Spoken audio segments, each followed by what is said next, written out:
Chers participants, bon après-midi à vous tous et bienvenue au dernier cours de la formation d'aujourd'hui sous le nom Déploiement des infrastructures cloud.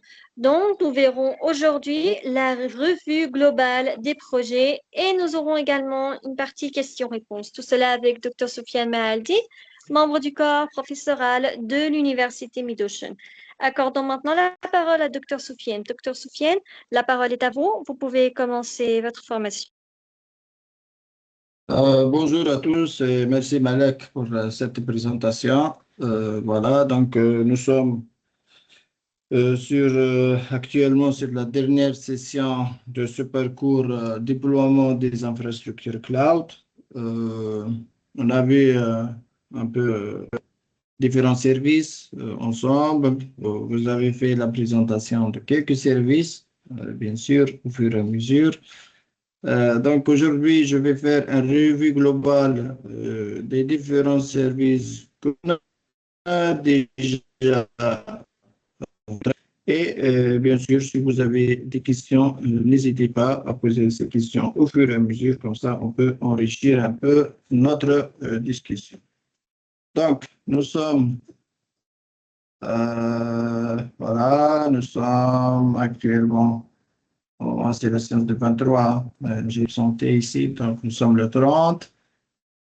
Les projets, voilà, je reviens sur ce point. Les projets qu'on a déjà évoqués ensemble, ce sont des projets sur le calcul, sur les bases de données. Je pense que la dernière fois qu'on a déjà vu, la semaine 16, on a vu les services de base de données.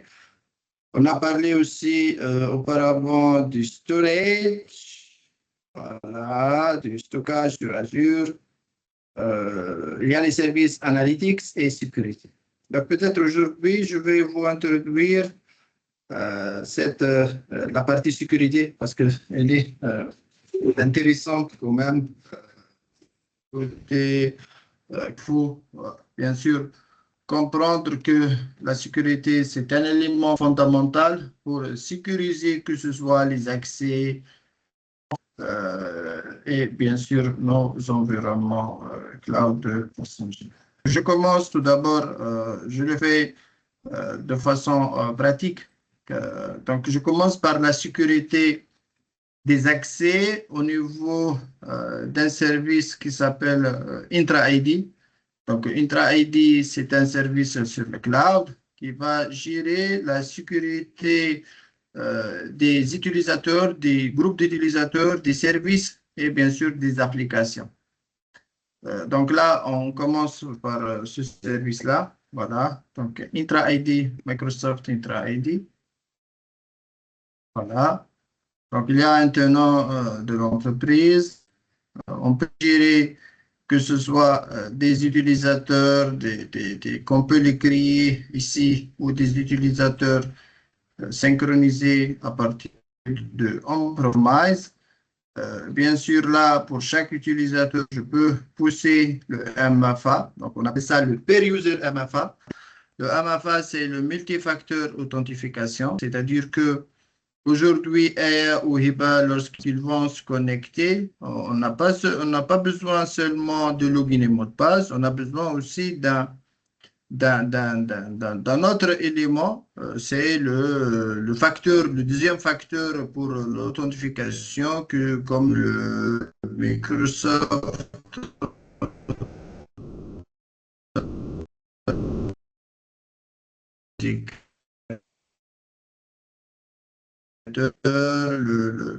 le SF, là, disponible par Azure, Microsoft Azure. Et là, vous pouvez vérifier pour différents types de méthodes d'authentification qui sont déjà configurées sur le tenant. Il y a le FIDO2, c'est le passkey, c'est-à-dire avec clé, c'est-à-dire lorsque tu vas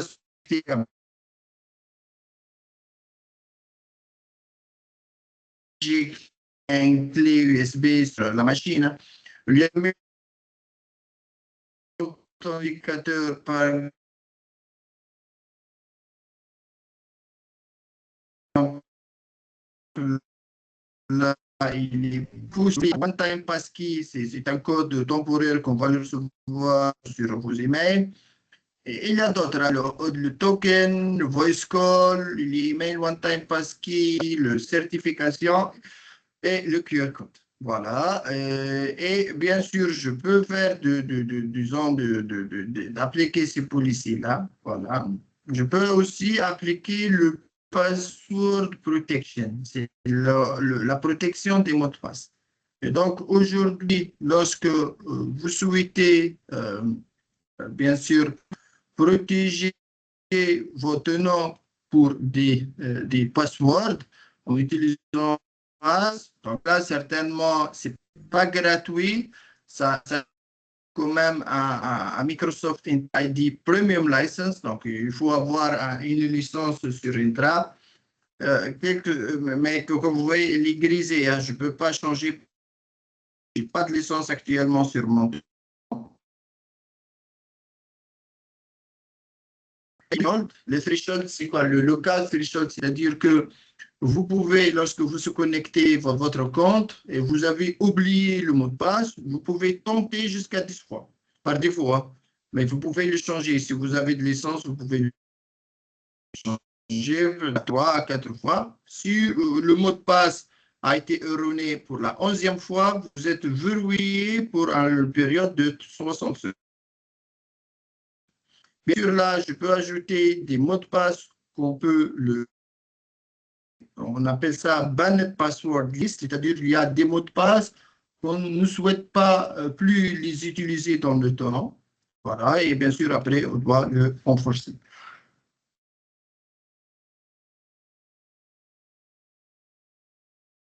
Voilà, je peux faire des enregistrements, voilà, tout ce qui est authentification.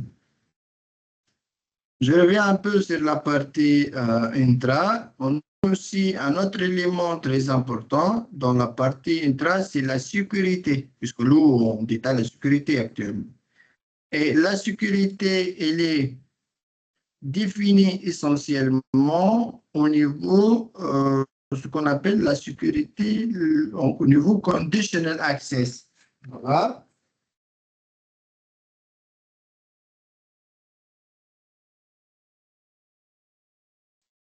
C'est quoi le conditional access? C'est une fonctionnalité dans Intra ID qui va vous aider à gérer bien ce qu'on appelle là, on parle des accès conditionnels, hein, donc accès sous une condition. C'est quoi la condition dans notre cas de figure? C'est-à-dire que vous avez créé des utilisateurs ou des multi-utilisateurs dans votre tenant. Voilà. Et vous devez bien sûr dire que les utilisateurs, voilà, là on va créer des policiers, hein, donc certainement on va créer des policiers, mais ça nécessite toujours des licences. Mais l'objectif c'est quoi? C'est qu'on peut empêcher, ou avant même d'empêcher, on peut exiger le MFA pour les utilisateurs, hein. Et donc là, dans les benchmarks ou les benchmarks de sécurité internationaux, voilà. Donc, les internationaux, il dit on doit exiger le MFA pour tous les utilisateurs de tenant. Comment on va exiger ça? C'est simple, c'est à travers disons, ce qu'on appelle l'accès conditionnel, hein. Et donc, au niveau de cet accès conditionnel, je peux exiger, vous voyez, c'est required to sign in with MFA, ou même on peut exiger que le device doit être compliant, conforme dans le service Intune, hein. Donc, le Intune, c'est un service pour gérer les parcs informatiques. Ou même exiger un device qui doit être en domaine joint. Voilà. Mais certainement, il y a d'autres fonctionnalités essentielles, hein. Par exemple, là, on doit définir les emplacements de confiance, hein. Donc là, on appelle ça named location. Par exemple, dire aujourd'hui, je suis sur une IP dans le Comores et je dois que cette IP-là doit être, disons, valide ou peut-être c'est une IP de confiance ou de trace.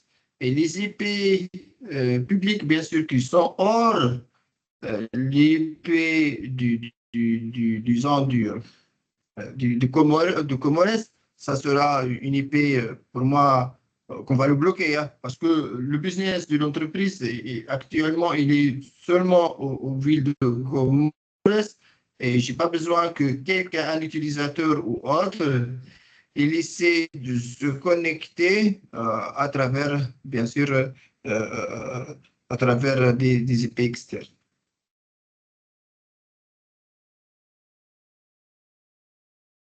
Des questions, s'il vous plaît? Est-ce qu'il y a des questions sur ce point-là? La notion des accès conditionnels et des utilisateurs de MFA. Des questions? Pour ceux qui ont des questions, veuillez s'il vous plaît soit lever la main, soit écrire vos questions sur le chat.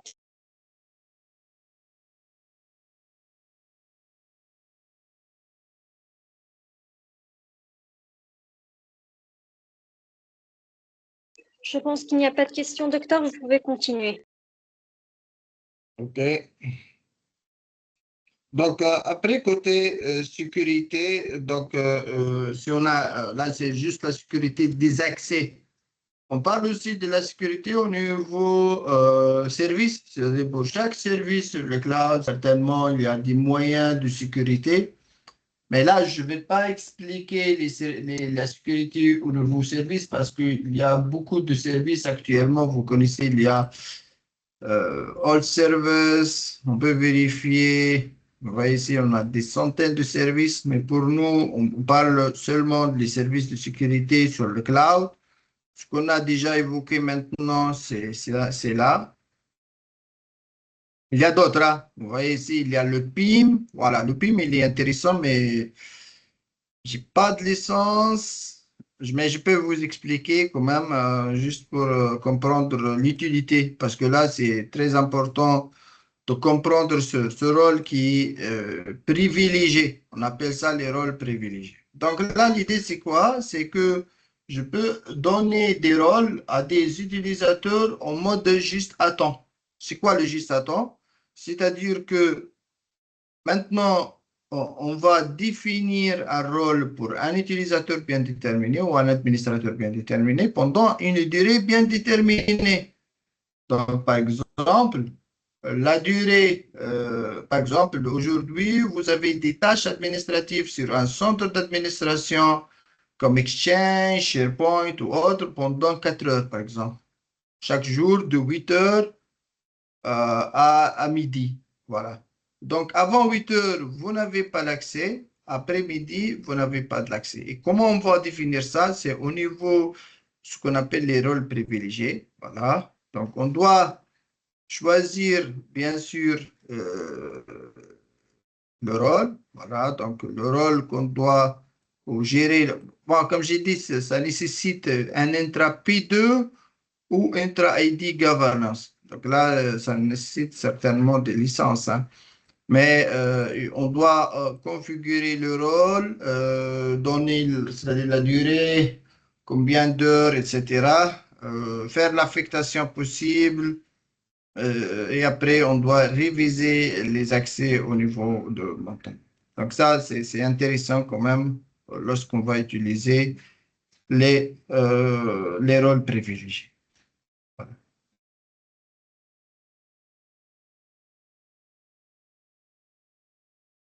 On a parlé, donc là, c'est tout ce qui est partie sécurité de l'identité et contrôle d'accès. Mais on a d'autres, hein. On a la sécurité au niveau, par exemple, des data et applications. Donc là, certainement, pour les applications, on doit définir le WAF, on peut définir le log analytique. Le WAF, c'est si vous avez une application web et vous souhaitez protéger cette application web via un firewall. Voilà, c'est un firewall, disons, applicatif, on appelle ça le WAF. Sinon, on peut définir les security groups au niveau applicatif ou les log analytics. Il y a d'autres moyens comme les WAF ici, les VPN. Voilà, les VPN, vous connaissez que lorsqu'on va faire une liaison entre deux points, par exemple, je suis à Tunis, vous êtes au Comores et on veut faire des lignes spécifiques ou spécialisées, c'est-à-dire l'entreprise à Tunis et en Comores doit être en réseau sécurisé. Donc, qu'est-ce qu'on doit faire? On doit créer des VPN, des Virtual Private Network. Et donc là, on va le configurer d'un côté et de l'autre. Et bien sûr, on peut commencer à transmettre des fichiers ou des data de façon sécurisée sur ce canal. Il y a d'autres certainement. Il y a pour le threat detection et la protection. On a des services comme le Defender for Cloud. Voilà, le Defender for Cloud et le Sentinel et même le Sentinel pour IoT. Généralement, le Defender for Cloud, c'est un service qu'on peut l'activer sur notre tenant, voilà, sur l'abonnement. Bien sûr, il peut gérer toutes les vulnérabilités. Comme vous voyez ici, j'ai des alertes, hein. Ouais. Là, il a détecté que, voilà, unusual number of failed sign-in. Voilà. Ils sont détectés sur la machine hein, qui s'appelle Polar Romo sur l'abonnement MSDN et il est détecté avec le Meter Attack Tactics. Donc là, ce sont des credentials, c'est-à-dire il y a des tentatives d'attaque sur cette machine qui s'appelle Polar Remote et l'accès, c'est avec failure, c'est-à-dire il y a quelqu'un, il est en train de faire des tentatives d'accès à la machine. Et donc, vous devez bien sûr le contrôler. Hein. Par exemple, là, par exemple, euh, euh, la méthode utilisée par le hacker, peut-être l'attaquant, il s'appelle Credential Access. Voilà. Mais je peux voir ça de près si vous voulez. View full details. Voilà. Donc là, il va vous expliquer pourquoi cette alerte elle est générée. Il dit il y a un nombre large de failed sign-in, c'est-à-dire quelqu'un qui essaie de se connecter, peut-être l'administrateur ou non, ça dépend, à votre machine. C'est comme étant, il va utiliser un brute force, il va tenter plusieurs mots de passe. Et qu'est-ce qu'il utilise sur la machine? Il utilise le root en fait. Le root, c'est le compte super utilisateur. Voilà. Route, voilà. Quoi d'autre?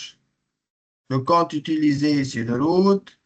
La ressource qui est en question, c'est cette ressource ID. Voilà.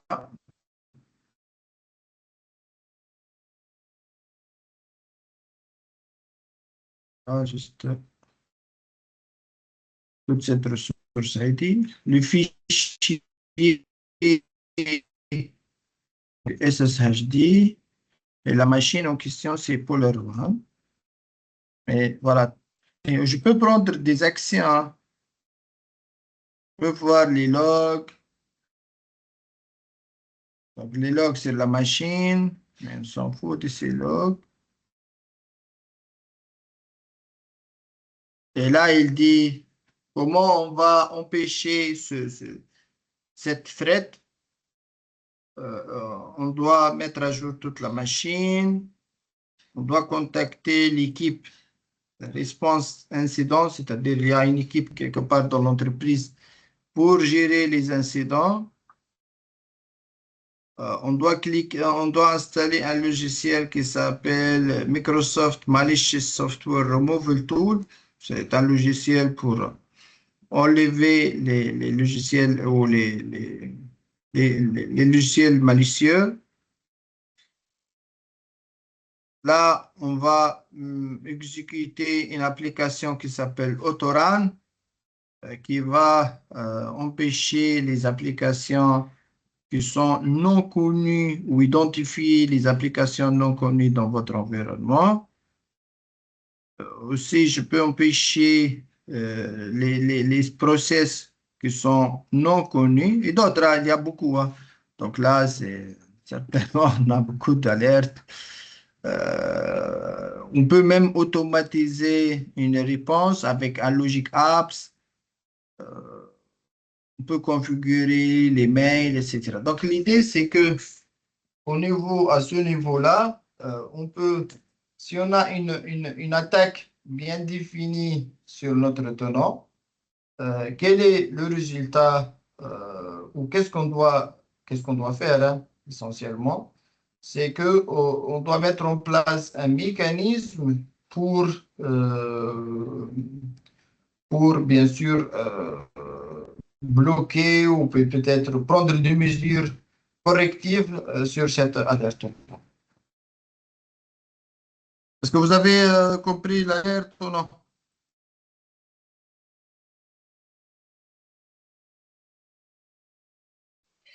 Si vous avez des questions ou vous n'avez pas compris, veuillez s'il vous plaît soit lever la main, soit écrire vos questions sur le chat, ou bien la partie dont vous n'avez pas compris. Oui, en bas. Tu as des questions en bas?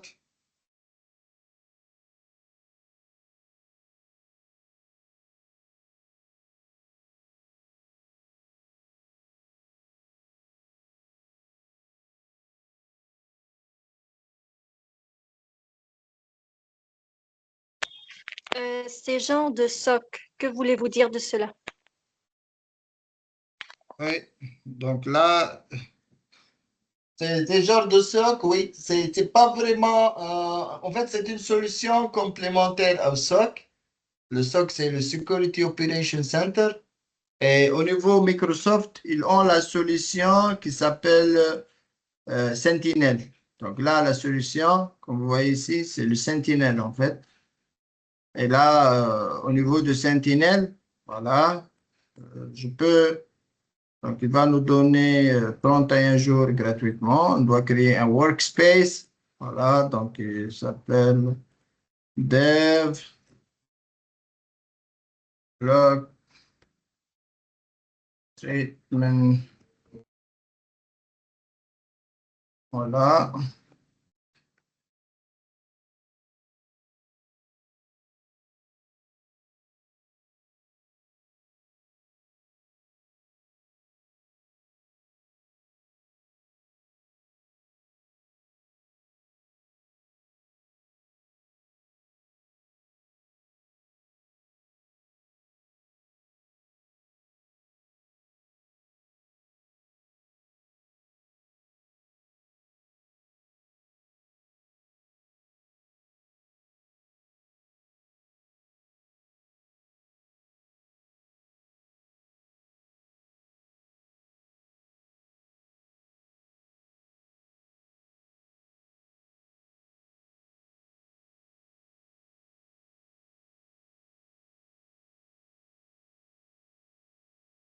OK.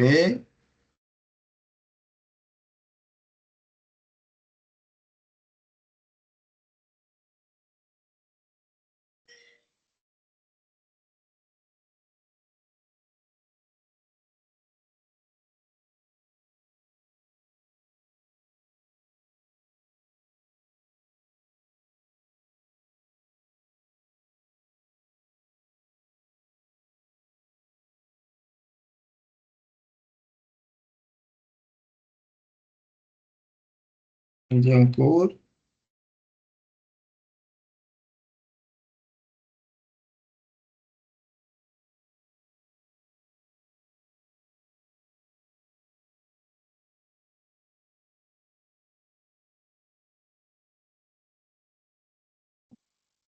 Next.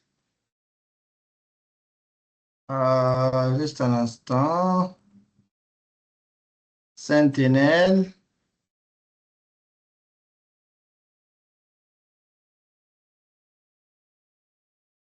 Donc là, il a besoin d'un log analytics, c'est-à-dire que le SOC, le cœur du métier du SOC, c'est quoi? C'est les logs, hein. C'est-à-dire il faut préparer un serveur de log et après, il va travailler là-dedans.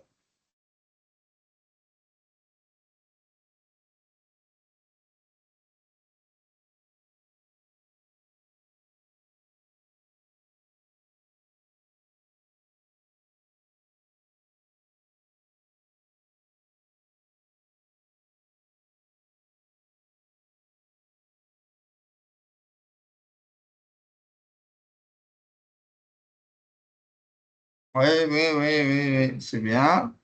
Donc là, les logs, bien sûr, on doit collecter des logs. Actuellement, on n'a pas, mais on a ce qu'on appelle le Content Hub. Donc, le Content Hub, c'est-à-dire la source des données, c'est quoi? Donc là, on peut définir euh,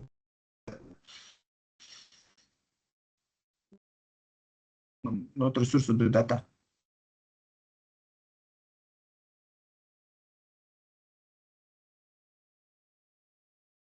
Un instant.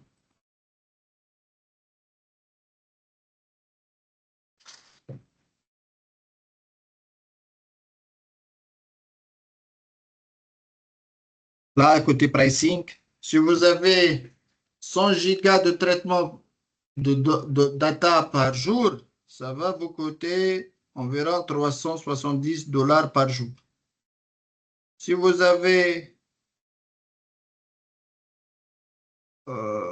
là c'est avec des discounts, hein. Donc si vous avez 5 Tera, vous allez payer 14 000 dollars avec 45%. Sinon, tu peux travailler en pay as you go. Et le pay as you go, ça, tu payes 5 dollars le giga.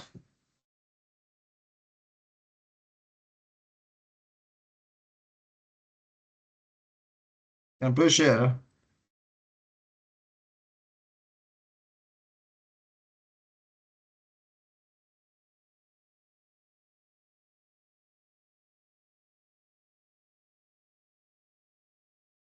Un instant. Je cherche la partie contenable.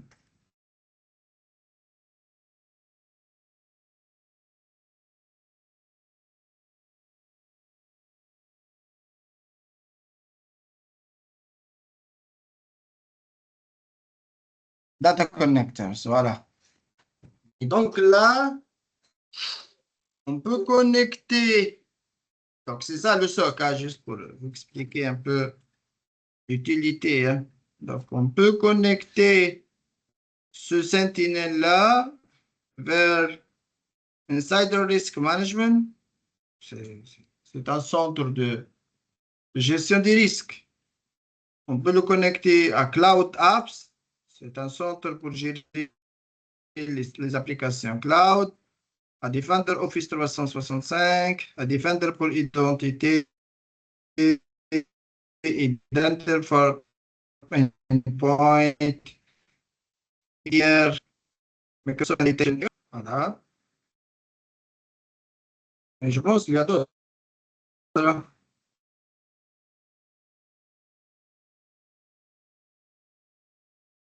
Je pense qu'il dit Content Connection.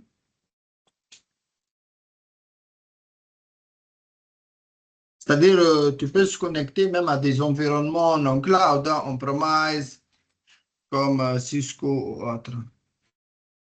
Voilà. Et là, il peut se connecter à des vendors for endpoint. Bon, il est en cours, hein, de se connecter.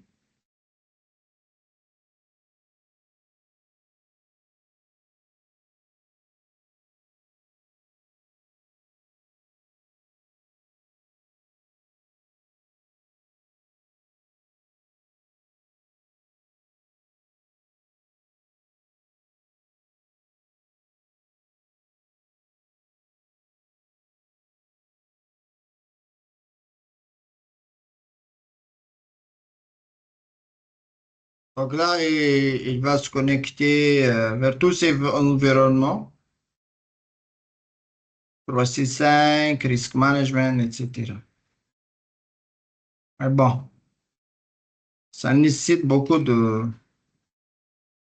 ça nécessite du travail, hein. Donc, ça nécessite beaucoup d'éléments qu'on doit les connecter, en fait.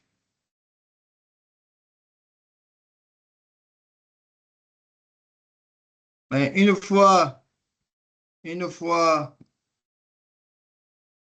vous avez, actuellement, le log, il est vide, hein. Mon log, je viens de l'écrire. On n'a pas vraiment de log dans cet environnement-là, mais une fois vous avez réussi à collecter des logs, vous pouvez les analyser ici, hein. Soit des incidents, soit des workbooks, soit du hunting, soit du meter attack.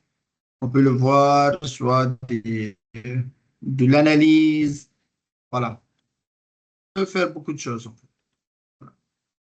Mais c'est tout un domaine du cybersécurité qui est un peu spécifique, qui s'appelle le SOC.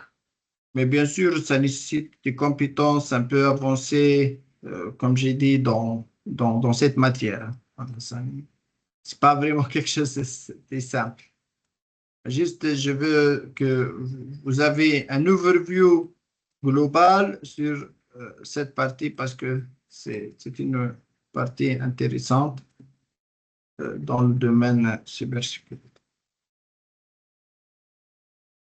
Il y a aussi la notion, voilà, key vault. Donc là, le key vault, c'est quoi? C'est un coffre de clés. C'est une coffre de clés. C'est quoi une coffre de clés? Est-ce que vous avez une idée? Key vault. C'est quoi une coffre de clés, s'il vous plaît?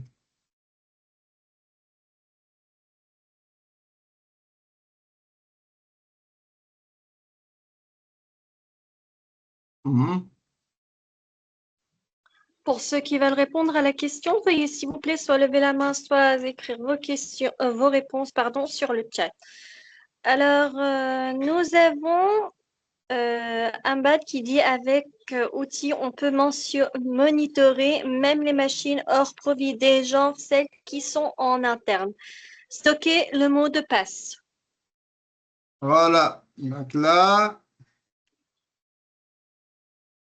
juste un instant, je vais voir c'est quoi la règle. Ah, cette ressource est en cours de delete.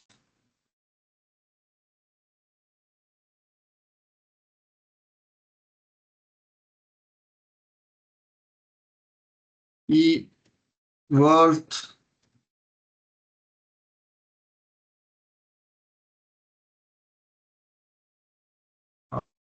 Voilà. Donc, c'est quoi un key vault? En fait, un coffre de clés. C'est quoi le coffre de clés? C'est un environnement sécurisé dans lequel on va sauvegarder nos secrets de façon chiffrée. C'est quoi les secrets entreprises, hein? Donc là, c'est comme étant des mots de passe, des clés ou même des certificats. Et donc, ces trois paramètres, on peut les créer ici, dans ceux qui volent là, d'une façon sécurisée.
OK. Docteur, tout va bien chez vous? Comment? Ah, c'est bon, je croyais qu'il y avait un problème chez vous. Vous pouvez Non, continuer. non, juste j'attends la création. Voilà. OK. On a créé le keyboard. Et donc, au niveau, voilà. Là, c'est les trois objets ou les trois secrets qu'on a dans notre environnement sont les suivants. Donc, on a les clés, les secrets et les certificats. Et donc, par exemple, si vous avez un secret, c'est un mot de passe, hein. Et donc là, donc là, certainement, il faut des autorisations. Il dit que j'ai pas actuellement des autorisations que je dois les appliquer tout de suite au niveau, ce qu'on appelle airbag, Role Based Access Control. Je vais vous donner à moi-même le rôle. Voilà.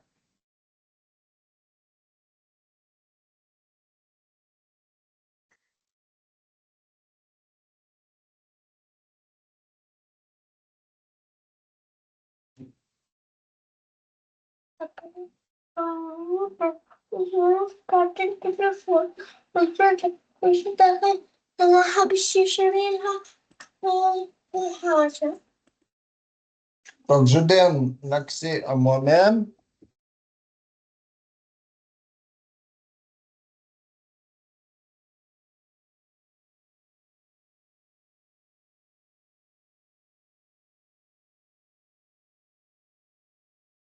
On doit patienter un peu pour que cette action, Your Role Assignment,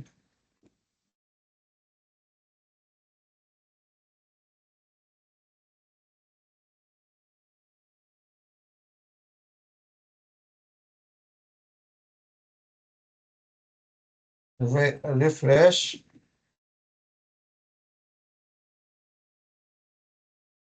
C'est créé.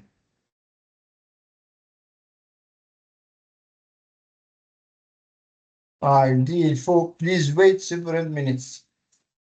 Il faut patienter un peu. Faut attendre un peu.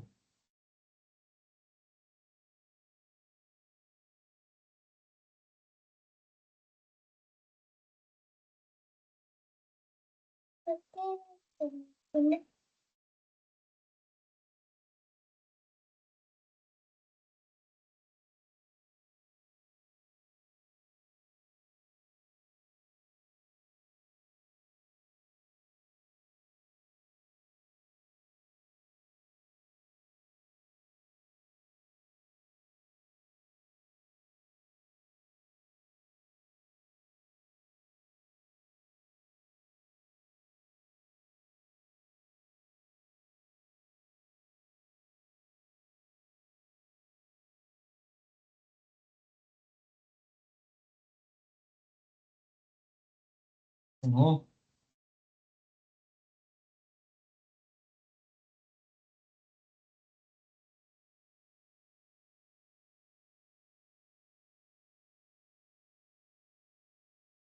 Voilà, c'est bon. On n'a plus de rôle.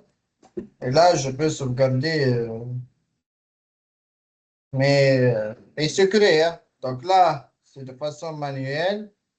Je tape par exemple le nom Win1, un mot de passe. L'activation, je peux ajouter une date d'activation du 30 août, à partir du 30 août jusqu'à une date d'expiration 2025 à 2027. Voilà. Donc, ce secret-là, ça sera sauvegardé dans ce qui vote comme reste, d'une façon chiffrée. Et après, si quelqu'un il essaie de se connecter à ce clé-là, donc dans une application, juste je me pointe vers le Key Vault et après je peux utiliser les services qui me conviennent. Et là, il dit toujours, non, il y a un problème toujours sur le airbag. Juste un instant.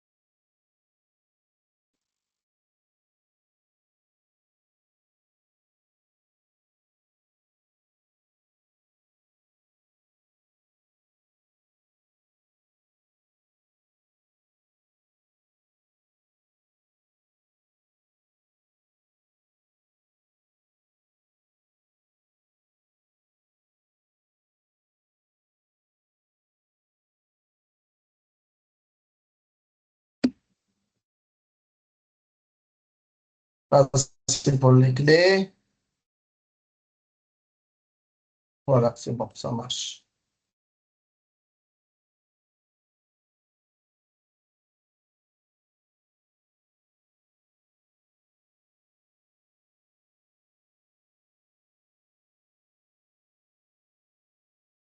Voilà, ça marche.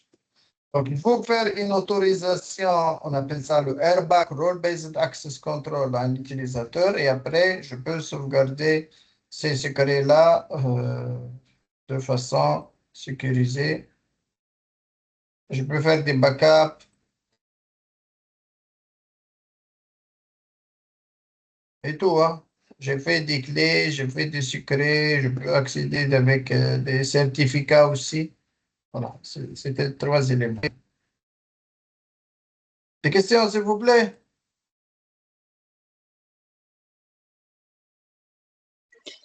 Pour ceux qui ont des questions, veuillez s'il vous plaît soit lever la main, soit écrire vos questions sur le chat. Donc, pour résumer un peu, donc ce qu'on a déjà vu côté sécurité, donc là, c'est DevOps. Voilà. On a révisé un peu la sécurité d'accès, les contrôles d'accès au niveau intra-ID. On a parlé un peu de log analytics comme étant un serveur de log. Il y a d'autres, hein. On a parlé tout à l'heure avec Evolve, Defender for Cloud et le Sentinel. Mais il y a les firewalls, vous connaissez, hein, les pare-feux. Donc Azure ici, même, ou non Azure, peu importe. Il y a les Virtual Network Gateway, les WAF. Mais bien sûr, généralement, nous, ici, c'est juste pour résumer un peu les services cloud ou security cloud. Mais certainement, chaque service, il y a des tips and tricks, il y a des modes de fonctionnement, il y a des use cases à appliquer et ça va être, ça nécessite bien sûr un approfondissement dans les détails du service. Il faut approfondir, hein. Il faut, dans la documentation, parce que toujours les documentations, les châssis, ça change de temps en temps. Il y a des mises à jour Microsoft de temps en temps. Il faut être à jour, il faut faire la documentation officielle, bien sûr. Et voilà, et comme ça, vous pouvez monter des topologies sécurisées, des infra sécurisées pour que vous puissiez travailler dans les règles de l'art. Voilà. Donc, pour moi, côté la présentation, c'est OK. On a déjà terminé. Juste, je reviens. Est-ce que vous avez des questions à propos des différents services qu'on a déjà vus? Voilà. Donc, on va faire de questions-réponses. Est-ce que vous avez des questions, des remarques? Qu'est-ce que ça a été bénéfique, la formation, déploiement cloud, non, etc. Donc, pour ceux qui ont des questions, veuillez s'il vous plaît soit lever la main, soit écrire vos questions sur le chat. Et bien sûr, merci infiniment à vous, docteur, pour tous vos efforts tout au long de cette formation. Merci, Malek.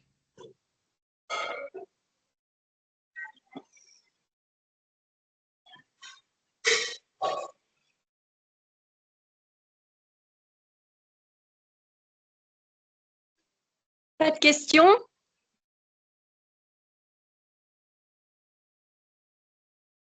Tout est clair?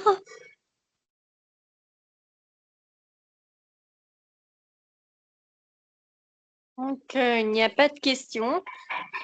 À la fin de cette formation, docteur, voulez-vous ajouter quelque chose?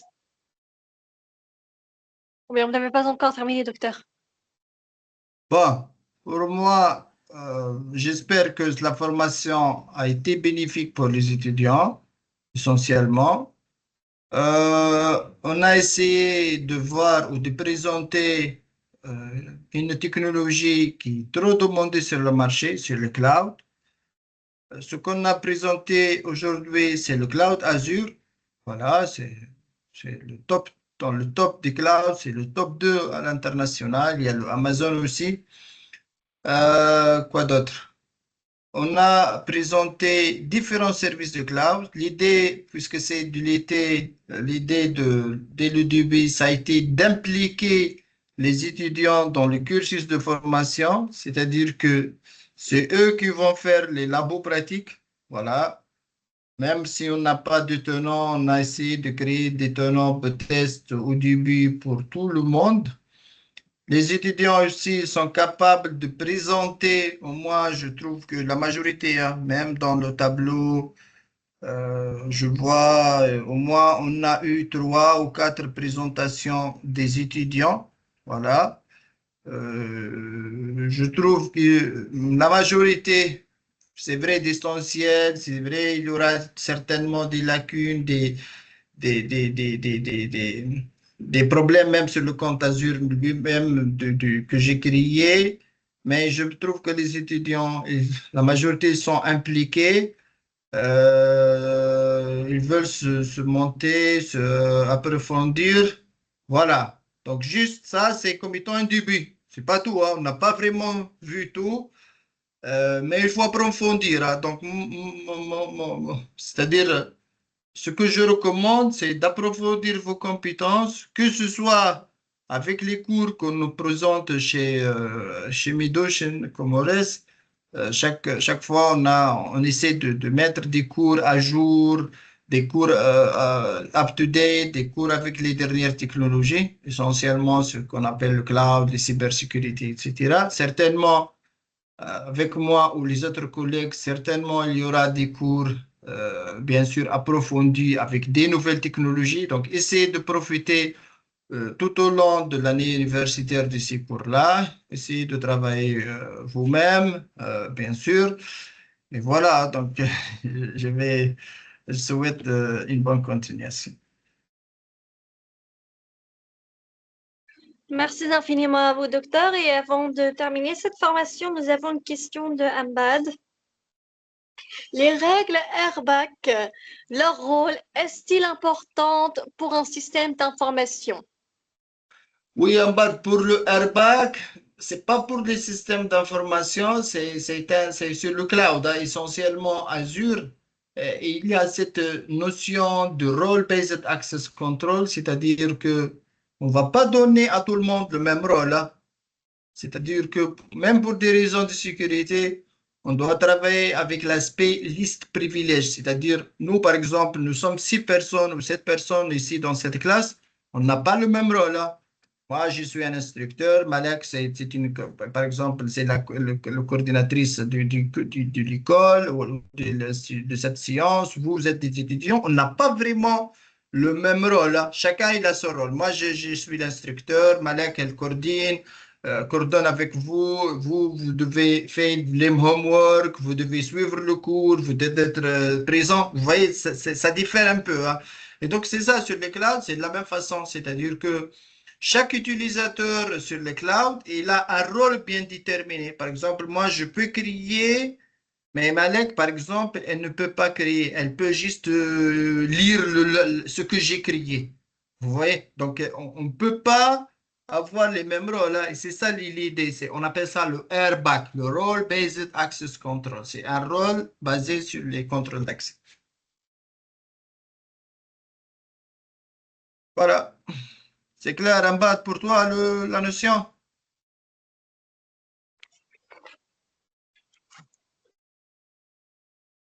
Super. Donc, je vous remercie, docteur. Et pour tout le monde, concernant le certificat de participation de cette formation, ce sera selon votre application pratique avec docteur Soufiane. Donc, celui qui a bien pratiqué, fait des devoirs et a été présent dans les formations, il aura la chance d'avoir son certificat de participation.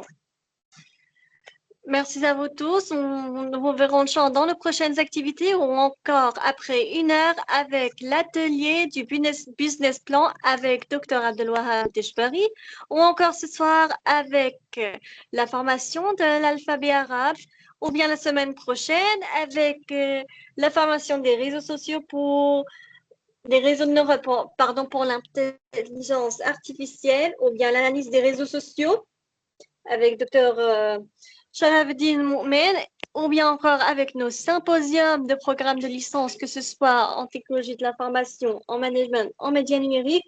Ne loupez pas ce symposium et invitez vos proches, vos collègues s'ils désirent ou bien s'ils souhaitent étudier à l'université de Mid-Ocean. Ils sont tous les bienvenus. L'inscription est gratuite. Ils auront plus d'idées à partir de ces symposiums et nous vous verrons, Inch'Allah, dans nos prochaines activités, telles comme je vous l'ai déjà dit. Au revoir. Passez une excellente fin de journée. Ok, bonne journée. Bye bye.